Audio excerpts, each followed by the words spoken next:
Hello students, एक बार फिर से एक नए क्वेश्चन के साथ मैं उपस्थित हूँ। और ये क्वेश्चन नंबर है 6, एक्सरसाइज से नहीं है, ये वर्कड आउट से है। एस.सी. वर्मा के बुक का प्रॉब्लम है ये। और क्या है इस क्वेश्चन में देख लेते हैं। The resultant of vectors O A and O B is perpendicular to O A. Clear हुआ? ओ ए और ओ बी दो वेक्टर देख रहे हैं ना, इनका रिजल्टेंट ऐसा है जो ओ ए पर परपेंडिकुलर है। Find the angle A O B, आपको थीटा इवेलुएट करना है, राइट। तो हम लोग कैसे बनाएंगे, आइए इसी लाइन में इसका आंसर है। The resultant of vectors O A and O B is perpendicular to O A. तो आप इसको समझ लीजिए ऐसे, इसको दो तरीके से बनाया जा सकता है। एक मेथड तो है रिजोल्यूशन वाला, और एक है वो dot product of two vector के मेथड से भी बना सकते हैं। मैं कोशिश करूंगा कि दोनों मेथड सिखा दिया जाए। तो सबसे पहले इसको बनाया जाए resolution of vector method. Resolution of vector method, इससे काम किया जाए, है ना।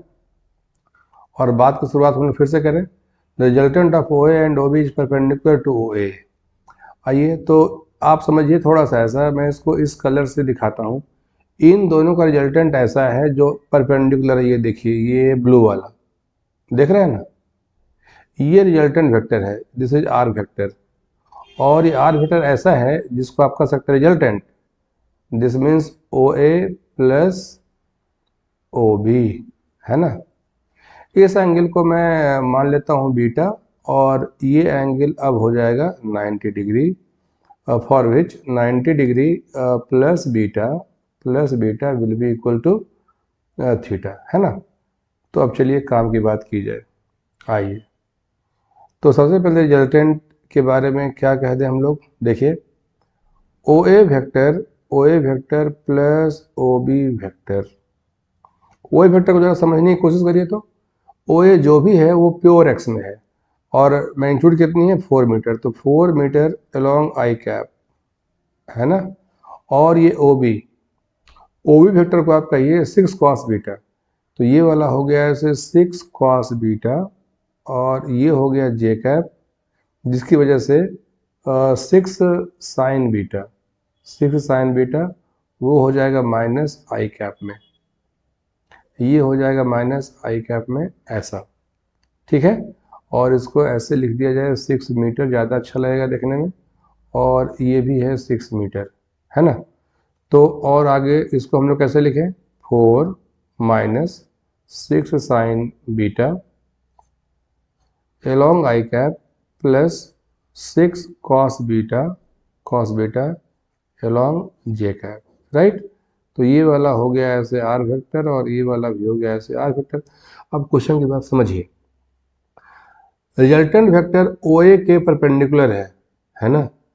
लेकिन ओ ए के परपेंडिकुलर वेक्टर तो y के अलोंग रहेगा। तो R vector is completely along y axis, but R vector is completely along y axis. So x component of r vector must be equal to 0. So rx must be 0, तो rx की value है कितनी, देख ले हम लोग। rx will be equal to 4 minus 6 sine beta, और इसकी वैल्यू 0, राइट। तो 4 will be equal to 6 sine beta, right. तो 4 will be equal to 6 sine beta के बदले में मैं लिखूँ ऐसे थीटा माइनस 90। फिर मैं इसको ऐसे लिखूँ 4 इक्वल टू 6, और ये माइनस साइन के साथ माइनस साइन 90 माइनस थीटा, है ना। तो ये 2 2 जा 4, 2 3 जा 6, माइनस 2/3, और ये हो जाएगा कॉस थीटा, राइट। तो minus 2/3 will be equal to cos theta. तो ये बात हो गई। सो हम लोग चाहें तो इसको ऐसे लिख सकते हैं, theta equals to cos inverse 2/3, right. This is theta is the angle, theta is the angle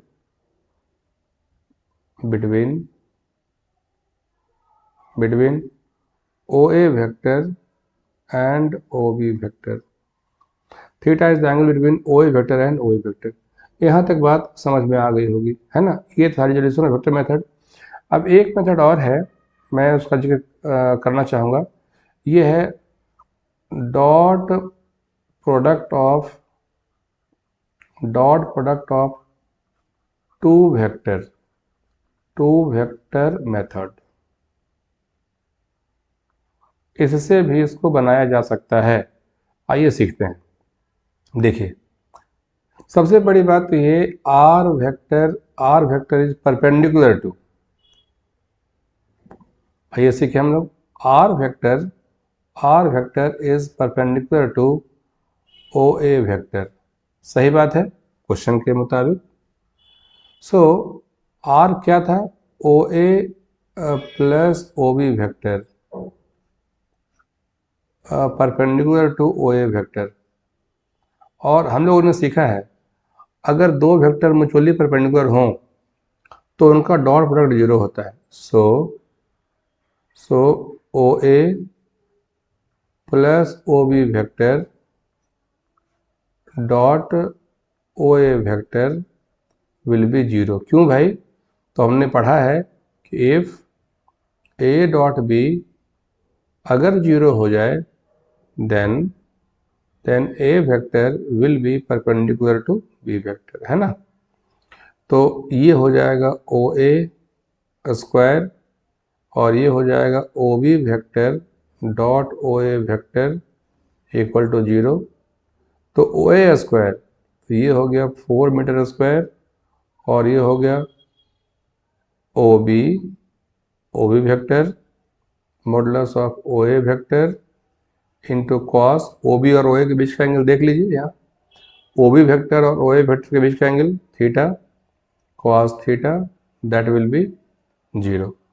so 4 metre square plus O B 6 metre into 4 metre into cos theta will be 0, है ना।